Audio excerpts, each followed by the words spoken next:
राष्ट्रवाद का निनाद जिसके भीतर नहीं है, इस देश में विवाद सिर्फ यही है कि वो निनाद अब लोगों के भीतर कम होता जा रहा है।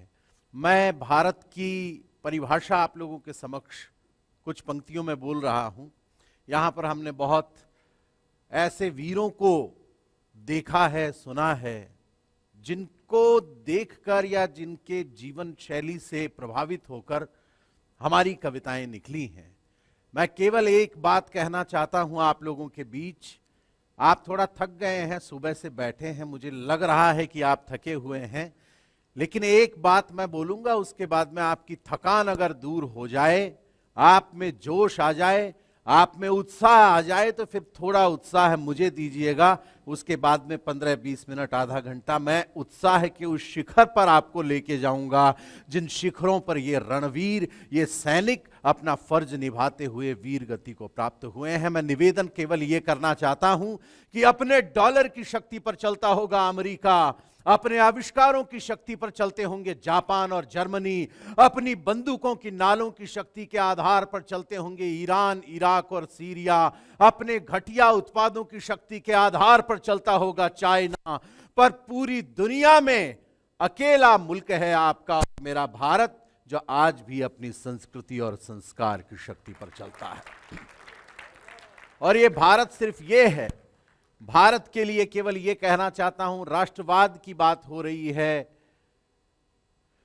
राष्ट्रवाद इस भारत में कहां कहां पर है, और ये भारत का जो वांग्मय है, भारत की जो संस्कृति है, ये कितनी राष्ट्रवादी है। ये पंक्तियां आप लोगों का सीना चौड़ा कर दे तो फिर मुझे बताइएगा कि गंगा यमुना की जलधारा हम प्रण है अटल हिमालय के, गंगा यमुना की जलधारा हम प्रण है अटल हिमालय के, प्राची से उठती शंख ध्वनि हम पूज्य तत्व देवालय के, ज्ञान पुंज के धारक हम इस वसुधा के आभूषण हैं, हम सौम्य रहे और शौर्य बने हमसे ही विभूषित कण कण हैं, हम सत्तावन की तलवारों का चमचम करता आलोक बने, हम हल्दी घाटी में राणा के भाले की नोक बने, हम गीत बने, संगीत बने, छंदों के गहरे शब्द बने, सिद्धांत शून्य का देकर के इस सृष्टि के प्रारब्ध बने, हम उपनिषदों के उच्चारक, गीता का कर्मवाद हम हैं, प्रलयंकर के डमरू से निकले हुए निनाद हम हैं, राम कृष्ण ब्रह्मा महेश हम महावीर व बुद्ध बने, हम दधीच जैसे दानी, हम दुर्वासा से क्रुद्ध बने, और समय धरातल पर अपनी यह धारा सदा बहेगी। सुनो हमारी संस्कृति तो जग में अमर रहेगी, और नहीं बुझी अपनी ज्वाला, बुझ गए बुझाने वाले, अपनी हस्ती तो मिटी नहीं, मिट गए मिटाने वाले। तालियां थोड़ी कम हैं आपकी। मिट गए मिटाने वाले। यहां पर हमारे जो भारतीय सेना से जितने भी वीर आए हैं, आदरणीय बत्रा साहब, आपने एक बात कही कि 2 बत्रा वहां पर होने चाहिए थे, पर एक बत्रा आज दूसरे बत्रा की कहानी सुना रहा है। मैं केवल एक ही बात कहना चाहता हूं कि राम की कहानी अगर लक्ष्मण सुनाए तो ज्यादा प्रभावी हो जाती है। शायद इसीलिए आप हमारे बीच में हैं। मैं आपको बहुत शुभकामना देता हूं। आदरणीय योगेंद्र भाई साहब के साथ तो कई बार मंचों पर रहा भी हूं। निवेदन केवल ये करना चाहता हूं कि जिस मुल्क की बातें आपने और हमने तमाम लोगों ने मिलकर की, भारत का यह जो तिरंगा है ये कितना महत्वपूर्ण है, इस तिरंगे की ताकत अभी हमने देखी। जिन्ना के बच्चों बच नहीं पाते यूक्रेन में। मैं केवल 2 पंक्तियां कहूंगा और उसके बाद में अगर आप में खून है तो मेरा दावा है कि उसमें उबाल पैदा हो जाएगा। मैं ऐसी देशभक्ति नहीं करता जिसको सुनकर आपको अपने राष्ट्र पर शर्मिंदगी महसूस हो। मैं वो बात बोलना चाहता हूं, मैं वो बात बोलने का पक्षधर हूं जिसको सुनने के बाद में केवल ये कहते हुए गर्व हो कि हम हिंदुस्तान के रहने वाले हैं। निवेदन केवल ये करना चाहता हूं कि वहां पर यूक्रेन में जब वो चल रहा था तो केवल वहां पर जो हमारे भारतीय छात्र फंसे हुए थे, इस देश की तरफ से ये कहा गया कि तुम अपने हाथों में तिरंगा ले लेना, किसी की औकात नहीं होगी कि तुम्हारी तरफ देख भी ले। तालियां थोड़ी कम है आपकी तिरंगे के लिए। और अगली बात जो मैं कहना चाहता हूं उस पर तो अपने आप लोगों के हाथ उठ जाएंगे। जिस देश को हम अपना दुश्मन मानते हैं, जिस देश को और जो देश हमें आए दिन इस तरह के घाव देता है, वहां के बच्चों को बचने के लिए भी हाथों में तिरंगा उठाना पड़ा। यह हिंदुस्तान है, यह आपका भारत है। तब केवल 2 पंक्तियां कही, आपको आनंद आ जाए तो मुझे बताइएगा कि मैं बहुत ऊर्जावान लोगों में हूं कि जिन्ना के बच्चों बच नहीं पाते यूक्रेन में, जिन्ना के बच्चों बच नहीं पाते यूक्रेन में, हाथों में गरुस रोज तिरंगा नहीं लेते और लगता है अब्बा तुमको बताकर नहीं गए, पापा हैं हम और पापा से पंगा नहीं लेते। पाकिस्तान कहता है, अर्नब सर, पाकिस्तान अक्सर कहता है कि यह सूफियों का देश है। हमें राम जाने कुछ और सुनाई देता है। सूफियों का देश है, सूफियों का देश है। लेकिन 2 पंक्तियां मैंने कही, उसके बाद में यहां पर हमने अभी ईशान्या जी को सुना, उस वीरांगना की उपस्थिति यहां पर है, उन पर भी एक कविता मैं पूरे पहलगाम पर भी पढ़ूंगा। लेकिन 2 पंक्तियां कहना चाहता हूं आपके बीच। वो जब कहता है कि ये सूफियों का देश है, तब हमने केवल 2 पंक्तियां भारत की बेटी के लिए कही कि बेटों की बारी है बाकी, बेटियां भारी पड़ी, बेटों की बारी है बाकी, बेटियां भारी पड़ी, सूफियों तुम पर हमारी सौफिया भारी पड़ी। ये भारत है, ये भारत का राष्ट्रवाद है जिसे हम लोग जीते हैं। ऑपरेशन सिंदूर के वक्त हमने जो देखा, जो महसूस किया है, मैं सुनाता हूं आपको कुछ कविताएं। आप लोगों का सुनने का मन हो तो एक बार शोर और तालियां कर दीजिए ताकि मुझे लगे मैं जिंदा लोगों में खड़ा हूं। बहुत धन्यवाद। कि कोने में छिपा हुआ सहाफिज सईद बोला तौबा तौबा तैयबा हम बेसहारे हो गए। ऑपरेशन सिंदूर के वक्त जो हुआ था, जो दृश्य हमने देखे, उस पर एक दृश्य आपको दिखा रहा हूं। आपको जोश आए तो मुझे बताइएगा। कि कोने में छुपा हुआ सहाफिज सईद बोला तौबा तौबा तैयबा हम बेसहारे हो गए, और जिन चीनियों की दोस्ती पे था घमंड तुम्हें, हाथ छोड़ कर के वो भी किनारे हो गए। जिन चीनियों की दोस्ती पे था दूसरी पंक्ति पर तालियां बज गई तो चौथी पंक्ति में तो विस्फोट हो जाएगा। यहां पर सुना रहा हूं, सुन लीजिएगा। कि जिन चीनियों की दोस्ती पे था घमंड तुम्हें, हाथ छोड़ कर के वो भी किनारे हो गए। तो भारत के सूरज का तापमान यूं बढ़ा कि मरे हुए डरे हुए चांद तारे हो गए, मरे हुए डरे हुए चांद तारे हो गए। और पाकिस्तानी जेट भारत की भूमि छू न पाए, आसमान में ही वो खुदा को प्यारे हो गए। आसमान, आभार आपका। ये जोश, ये राष्ट्रवाद जीना चाहता हूं। और 4 पंक्तियां आनंद की आपको और सुना रहा हूं। वो कहते हैं कि हम पाकिस्तान के लिए शहीद हो रहे हैं, वो ये बात कहते हैं।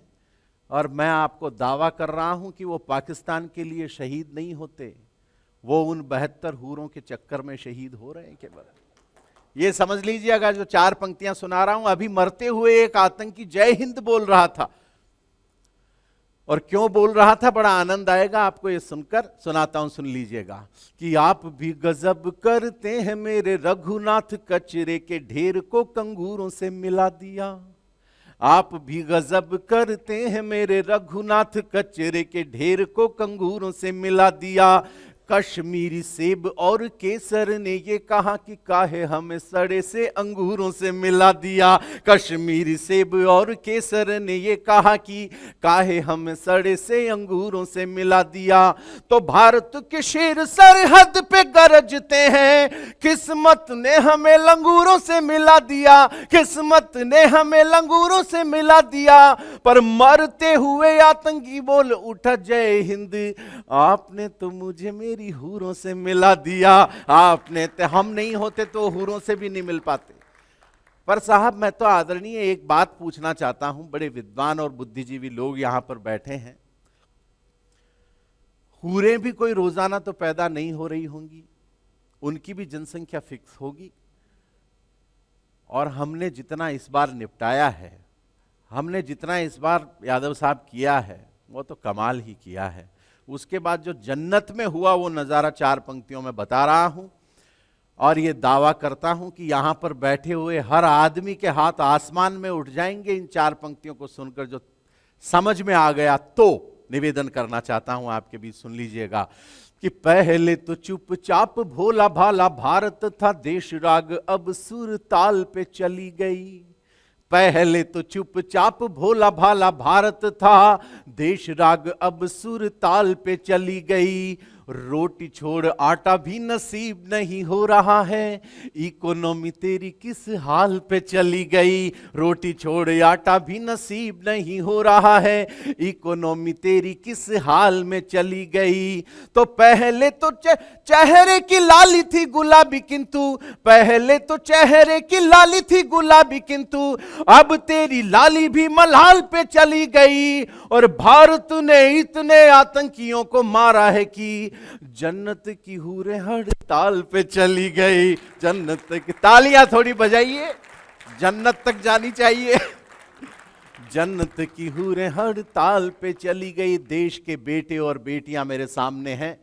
लोग इनको फिल्मी अभिनेत्रियों की और अभिनेताओं की संज्ञा देते हैं, लेकिन ये मेरी नजर में क्या है वो धड़क उठे तो फिर मुझे बताइएगा। निवेदन करना चाहता हूं कि प्रणशाली पृष्ठ पर लिखी है प्रथाएं सारी, कोशिकाएं क्रांति की कहानी बोलती रही। कभी राणा बोले यहां, कभी शिवा बोले यहां, कभी हारी रानी की निशानी बोलती रही। तो सारे सत्यवादी जब हो गए नीलाम, यहां सत्ता के विरोध में जवानी बोलती रही। और बेटों में भगत सिंह गूंजता रहा है, और बेटियों में झांसी वाली रानी बोलती रही। बेटियों में झांसी वाली रानी बोलती रही। बेटियों में झांसी वाली रानी बोलती रही। बेटियों में झांसी वाली रानी बोलती रही। निवेदन ये करना चाहता हूं, एक कविता आप लोगों के मध्य खड़ी कर रहा हूं, क्योंकि उस कविता को अगर आज शुभम द्विवेदी के परिवार के लोग सामने हैं, पहलगाम पर मैं अभी बिहार में जब एक कवि सम्मेलनों की एक लंबी श्रृंखला में था, तो पहलगाम की ये घटना उसी दिन घटी। मैं फालतू कोई इस तरह की इमोशनल बात तो ये नहीं कहूंगा कि उस रात मुझे नींद नहीं आई। उस रात मुझे बहुत बुरा लगा, क्योंकि जो हुआ है भारतीय होने के नाते आपके साथ हुआ है, वही मुझ में हुआ है। मैं एक कविता आप लोगों के बीच खड़ी कर रहा हूं। हरियाणा का विनय नरवाल, 7 दिन उसकी शादी को हुए थे साहब, केवल 7 दिन, सोचकर देखिएगा। और 7 दिन बाद में वो अपनी पत्नी हिमांशी के साथ वहीं पर पहलगाम में थे। 7 दिन बाद में वो लड़की वैधव्य को प्राप्त हुई।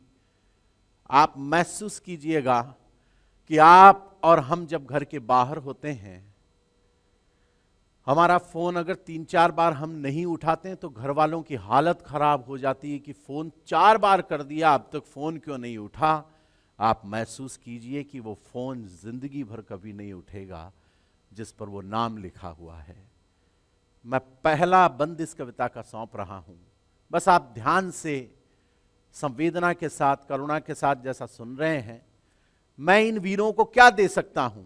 इन्होंने इतने विचार दिए। जिन लोगों ने इस देश के लिए अपने प्राण दे दिए, जिन लोगों ने अपने जीवन का अर्थ इस देश को दे दिया, हम उन लोगों को कुछ शब्द देना चाहते हैं। उसके अलावा हमारे पास कुछ नहीं है। पहला बंद कविता का सुना रहा हूं, सुन लीजिएगा। निवेदन करना चाहता हूं, 7 दिन बाद में जो लड़की वैधव्य को प्राप्त होती है, निवेदन करना चाहता हूं। पंक्तियां पढ़ रहा हूं आपके बीच। सारी घटनाएं जो इसके बीच में मैंने आपके मध्य बोलना चाहता हूं कि सारी की सारी घटनाएं, एक भारत है जो राष्ट्रवाद की बात कर रहा है, एक वो है जो 24 घंटे जिहाद की बात कर रहा है। लेकिन ये हिंदुस्तान इसलिए बड़ा हो जाता है क्योंकि इसका विचार इतना बड़ा है। निवेदन करना चाहता हूं आपके बीच, सुन लीजिएगा कि मेरे आंसू पूछ रहे हैं कविता बन बह जाने को, मेरे आंसू पूछ रहे हैं कविता बन बह जाने को, क्या बोलूं मैं क्या गाऊं क्या शेष रहा कह जाने को, क्या बोलूं मैं क्या गाऊं क्या शेष रहा कह जाने को, मैं क्या जानूं आप बताना क्या गाने की कविता है। यहां पर आदरणीय सर बोल रहे थे, बत्रा साहब बोल रहे थे, भरवाल साहब बोल रहे थे। एक बात भरवाल साहब ने कही कि मैं ज्ञान की बात नहीं करता। साहब, आपने देशभक्ति की बात कर दी है, और देशभक्ति से बड़ा कोई ज्ञान नहीं होता है। मैं निवेदन केवल ये करना चाहता हूं आप लोगों के बीच कि मेरे आंसू पूछ रहे हैं कविता बन बह जाने को, क्या बोलूं मैं क्या गाऊं क्या शेष रहा कह जाने को, मैं क्या जानूं आप बताना क्या गाने की कविता है, मैं क्या जानूं आप बताना क्या गाने की कविता है। ये बूढ़े घर के साए के छिन जाने की कविता है, ये बूढ़े घर के साए के छिन जाने की कविता है। रोली के रोने चूड़ी के चिल्लाने की कविता है, रोली के रोने चूड़ी के चिल्लाने की कविता है। नई सुहागन की मेहंदी के मर जाने की कविता है। सिंदूरी रातों की रंगत क्रूर लुटेरे लूट गए। अगली पंक्ति में श्रद्धांजलि आप दीजिएगा कि सिंदूरी रातों की रंगत क्रूर लुटेरे लूट गए। 7 जन्म के सातों फेरे 7 दिनों में टूट गए, 7 जन्म के सातों फेरे 7 दिनों में टूट गए, 7 जन्म के सातों फेरे 7 दिनों में टूट गए। कैसे रोजे वाले हैं जो रोज खून के प्यासे हैं। सर, आप यहां पर विराजमान हैं, उस परिवार की मैं निवेदन करना चाहता हूं। अब हमारे सामने ईशान्या भी हैं। जब इनको पूछा आतंकवादियों ने, आज मैं रोमांचित हूं, मैंने हजारों लाखों लोगों की भीड़ के अंदर काव्य पाठ किया है, लेकिन इतना भावुक मैं कभी नहीं हुआ हूं। आज मैं जो कविता सुना रहा हूं, उस कविता की पात्र मेरे सामने है। मैं अपनी बहन को केवल यह दे सकता हूं कि जिन लोगों ने धर्म पूछकर हमारे हिंदुस्तान के बेटों को, हमारे हिंदुस्तान के नागरिकों को मौत के घाट उतारा है, आप लोगों के मन में थोड़ा गुस्सा हो उस घटना को लेकर, आज भी अगर कुछ आप लोगों के अंदर हो तो मुझे बताना। मैं 6 पंक्तियों में इन लोगों को एक उपमा देना चाहता हूं। मैं केवल एक बात कहना चाहता हूं इन लोगों के बारे में कि कैसे रोजे वाले हैं जो रोज खून के प्यासे हैं, कैसे रोजे वाले हैं जो रोज खून के प्यासे हैं। मासूमों का गला काटने खंजर रोज तराशे हैं, मासूमों का गला काटने खंजर रोज तराशे हैं। हंसती मुस्काती वादी की शान लूट कर चले गए। या तो आपके हाथों में क्रोध हो या केवल शांति हो। मैं तालियां इतनी देखना चाहता हूं कि हिंदुस्तान का स्वर क्या है, मेरे साथ कैसे मिलता है। निवेदन करता हूं कि हंसती मुस्काती वादी की शान लूट कर चले गए, अभी किया रमजानी और अब जान लूट कर चले गए। खुद को रब का बंदा कहते इनको आई शर्म नहीं, धर्म पूछ कर मार रहे हैं इनका कोई धर्म नहीं।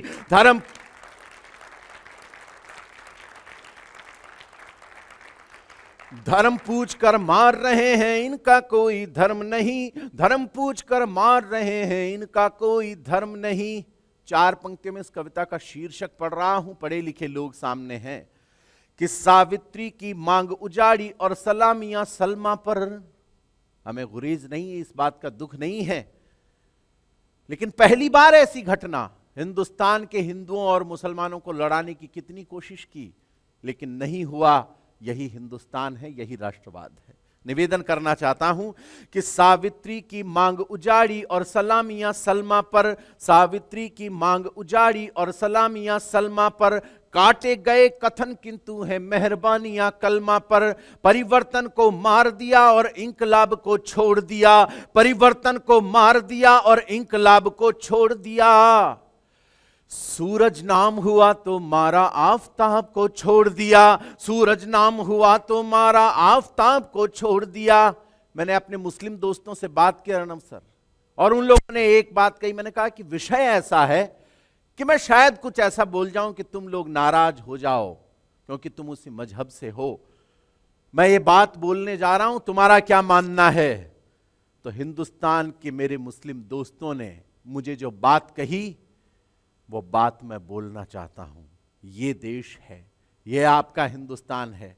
तब कहा कि इस घटना पर पीर फकीरों का कलाम शर्मिंदा है, इस घटना पर पीर फकीरों का कलाम शर्मिंदा है। आज नमस्ते के आगे सारा सलाम शर्मिंदा है, आज नमस्ते के आगे सारा सलाम शर्मिंदा है।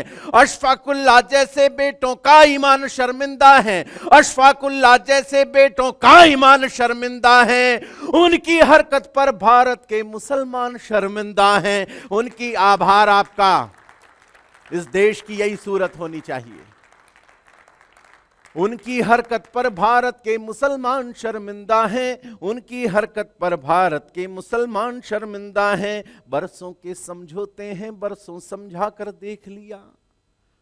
कारगिल की कहानी आदरणीय सर आपसे सुनी और पहलगाम की इनसे सुनी। चाइना की कहानी सुनाने वाले, उस युद्ध की कहानी सुनाने वाले लोग भी जीवंत हैं। हम वहां से लेके आज दिन तक केवल रक्षात्मक मुद्रा में हैं। हिंदुस्तान केवल रक्षात्मक मुद्रा में है हुजूर। आज दिन तक ऐसा नहीं सुना कि हिंदुस्तान ने आगे होके कभी हमला बोला हो। लेकिन जितनी बार हमला हुआ है, हिंदुस्तान ने अपना पुरुषार्थ बताया है। लेकिन एक सवाल है, ये पुरुषार्थ हमें कितने सालों तक बताना पड़ेगा? मैं निवेदन करना चाहता हूं आप लोगों के बीच, एक इशारा कर रहा हूं और उस इशारे को जो लोग समझ जाएं वो मुझे बताइएगा। निवेदन करना चाहता हूं आप लोगों के मध्य कि बरसों के समझौते हैं, बरसों समझा कर देख लिया, बरसों के समझौते हैं, बरसों समझा कर देख लिया। बलिदानों को बिसरा करके गले लगा कर देख लिया, बलिदानों को बिसरा करके गले लगा कर देख लिया। बार बार समझाया हमने, हाथ बढ़ा कर देख लिए। हमने जिन्ना की मजार पर फूल चढ़ा कर देख लिए, हमने जिन्ना की मजार पर फूल चढ़ा कर देख लिए। आर पार का युद्ध करेंगे धमकी देकर देख चुके, आर पार का युद्ध करेंगे धमकी देकर देख चुके, प्रेम दिवस के पुलवामा का बदला लेकर देख चुके। पर जब तक प्रेम दिवस के पुलवामा का बदला लेकर देख चुके, जब तक दानव जिंदा है वो तब तक हंसता जाएगा, जब तक दानव जिंदा है वो तब तक हंसता जाएगा। जब तक सांप रहेगा जिंदा तब तक डसता जाएगा, जब तक सांप रहेगा जिंदा तब तक डसता जाएगा, जब तक सांप रहेगा जिंदा तब तक डसता जाएगा। हो गया। आज भी कहा जाता है कि ऑपरेशन सिंदूर जारी है। हमारी बहन बता रही थी, मैं आपको सुन रहा था। सिंदूर अगर जारी है हुजूर, तो इस देश की एक मांग है जो उस दिन से लेकर आज दिन तक जारी है। मैं अंतिम पंक्ति बोलूंगा। अभी जितनी भी जगह पर देश में मैंने पढ़ा है, लोगों ने अपने स्थान पर खड़े होकर तालियां बजाई है कि अशोक चारण, ये केवल तुम्हारी पंक्ति नहीं है, ये पूरे देश की पंक्ति है। अंतिम बंद में जो बात कहना चाहता हूं, तमाम देशभक्तों को और राष्ट्रवादियों को सौंप रहा हूं, सुन लीजिएगा कि अपने मन में लेकर कितना प्यार गए थे वो दोनों, अपने मन में लेकर कितना प्यार गए थे वो दोनों। देश आज भी एक ही मांग कर रहा है, और वो केवल मेरी नहीं, यहां पर बैठे हुए प्रत्येक आदमी की मांग हो।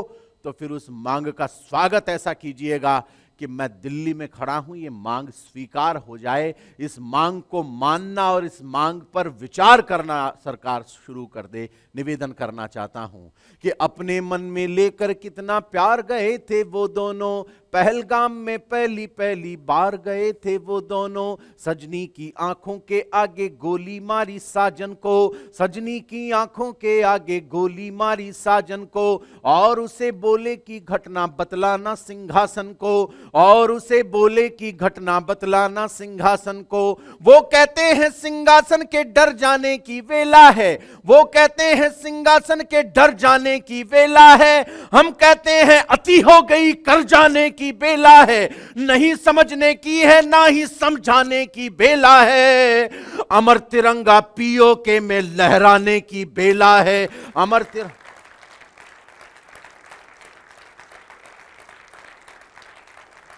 अमर तिरंगा पीओके में लहराने की वेला है, अमर तिरंगा पीओके में लहराने की वेला है, अमर तिरंगा पीओके में लहराने की वेला है। बहुत बहुत आभार आपका। लेकिन एक कुछ पंक्तियां इन लोगों के लिए, यहां पर कोई खड़ा होता है, मेरी एक बड़ी प्रसिद्ध कविता है, सोशल मीडिया से कहीं से कुछ लोगों के पास, मैं ऐसा कहूँगा तो नहीं कि आप लोगों तक पहुँची होगी, क्योंकि मैं इस भ्रम में जीता नहीं कि लोग मुझे जानते हैं। मैं इस सादगी में जीता हूँ कि लोग मुझे नहीं जानते हैं, और यही सादगी जो है आपको आनंद देती है। मैं केवल ये कहना चाहता हूँ, सैनिकों के विषय में आदरणीय एक बात कही जाती है, कोई खड़ा होता है कहता है सैनिक तो बलात्कारी हैं। कोई खड़ा होता है और ये कह देता है कि तनख्वाह मिलती है मरने की, इनको मरना चाहिए। कोई खड़ा होता है और ये कहता है कि ये मरने के लिए ही तो भर्ती हुए हैं। ये इस देश के जिम्मेदार राजनीतिक पदों पर बैठे हुए आदमियों के कथन हैं, जो मैं आपके बीच बिना नाम लिए बोल रहा हूं। हुजूर जो ये कहते हैं कि तनख्वाह मिलती है इसलिए मरना पड़ेगा, मैं एक सवाल कर रहा हूं, केवल एक बात पूछ रहा हूं। यहां बड़े उद्योगपति भी मेरे सामने बैठे हैं। किसी दिन उठिएगा सुबह, आपके यहां जो कर्मचारी काम करता है उस कर्मचारी को कहिएगा कि मैं तुम्हें तनख्वाह देता हूं, तुम्हें मेरे लिए मरना होगा, 2 मिनट में आपकी नौकरी को छोड़ करके चला जाएगा। पर क्या है ऐसा कि वो अपने हाथों में बंदूक उठाकर, पत्नी की मांग के सिंदूर को भुलाकर, बच्चों की खिलौनों की जिद को भुलाकर, मां के धड़कते हुए सीने को भुलाकर इस देश के लिए जान देने में कभी एक सेकंड भी बर्बाद नहीं करता। क्या है ये महान देश, ये लहराता हुआ तिरंगा, जिसके लिए कि वो प्राणस्वित हो जाता है। पहला बंद कविता का आपको सौंप रहा हूं। मैं इससे ज्यादा क्या दे सकता हूं, मैं तो इनकी स्तुति गाया करता हूं, इनकी चेतना गाया करता हूं, इनका जीवन गाया करता हूं। कि चाहे खबर न बन पाए अखबारों की, क्या कहता है एक सैनिक और क्या उसके जीवन में तिरंगा है, मैं आप सभी लोगों की देशभक्ति को सौंप रहा हूं। कि चाहे खबर न बन पाए अखबारों की, मिल पाए ना सलामियां हथियारों की, चाहे प्राण दान का कोई दिवस बने ना पूजन हो, ना गीतों में ढाले जाए ना कंठों से वंदन हो, चाहे मेरी प्रतिमा ना फिर चौराहों पर खड़ी मिले, चाहे ना किस्मत को आंखों के आंसू की लड़ी मिले, तो ये जहरीला घूंट कसम से हंस करके पी जाऊंगा, मेरी मौत को मिले तिरंगा, मरकर भी जी जाऊंगा मैं। आभार। मेरी मौत को मिले तिरंगा, मरकर भी जी जाऊंगा। तिरंगे से बात कर रहा सैनिक, क्योंकि एक सैनिक की ही औकात है कि वो तिरंगे से बात कर सकता है, बाकी लोगों की कोई औकात है नहीं।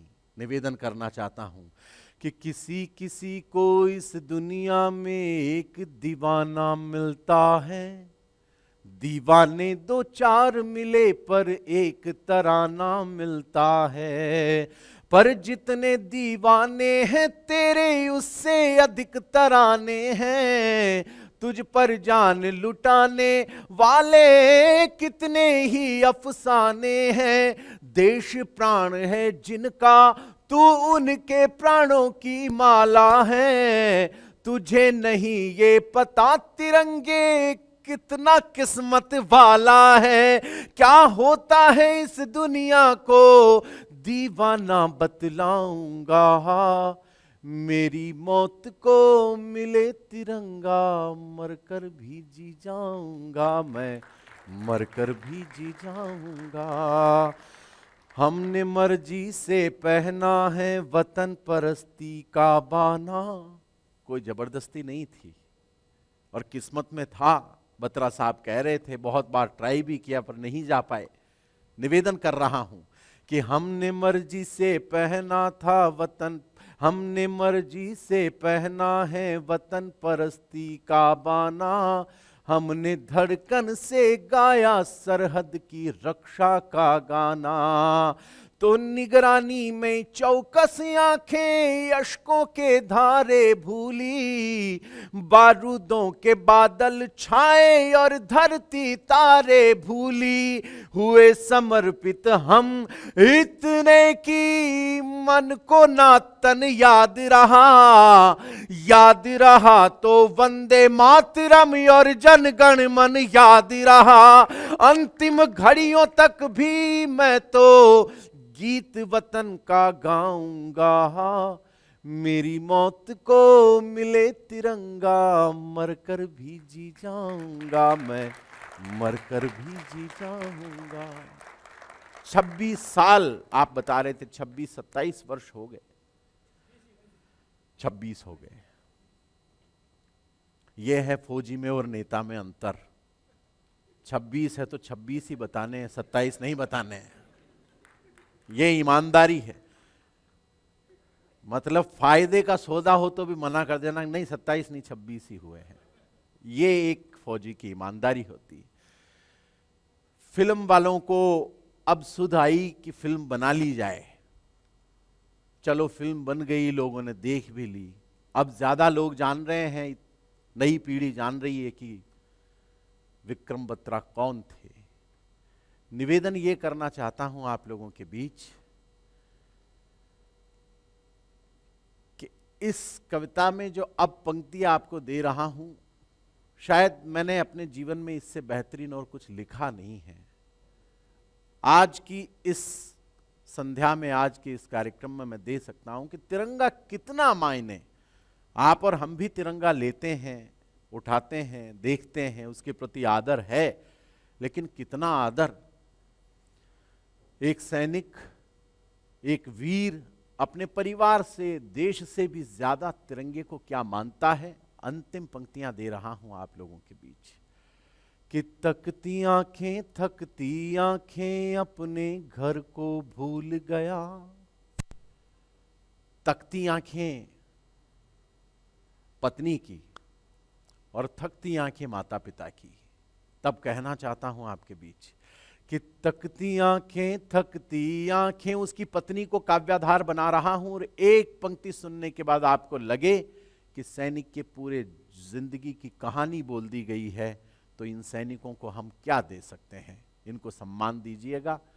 मुझे कविता का सम्मान नहीं चाहिए, सैनिकों का सम्मान चाहिए। अंतिम बंद और फिर आपसे विदाई कि थकती आंखें अपने घर को भूल गया, हाथों में बंदूक उठाकर अपने डर को भूल गया।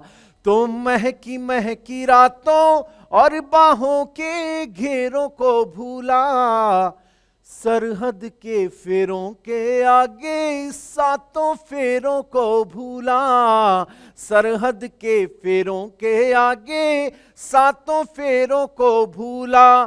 तो भागीरथ बन मैं लाया हूं, पत्नी भागीरथ बन मैं लाया हूं, मेरे मन की गंगे को भागीरथ बन मैं लाया हूं, मेरे मन की गंगे को उसकी आंखें मुझको तकती, मेरी तके तिरंगे को, मेरी तके तिरंगे को। अंतिम घड़ियों तक भी मैं तो अपना फर्ज निभाऊंगा, मेरी मौत को मिले तिरंगा, मरकर भी जी जाऊंगा मैं, मरकर भी जी जाऊंगा मैं। हुई बरसात अमृत की। ये शहीदों के परिवार सिर्फ एक ही बात बोलते हैं, आपसे विदाई चाहता हूं कि हुई बरसात अमृत की, विशेला हो गया कोई, कि गंगा जल से धुलकर भी तो मैला हो गया कोई।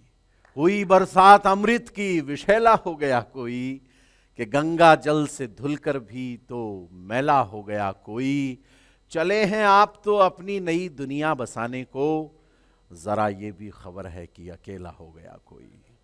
प्रणाम, नमन, धन्यवाद, धन्यवाद, बहुत बहुत धन्यवाद, बहुत बहुत प्रणाम आप सभी लोगों को।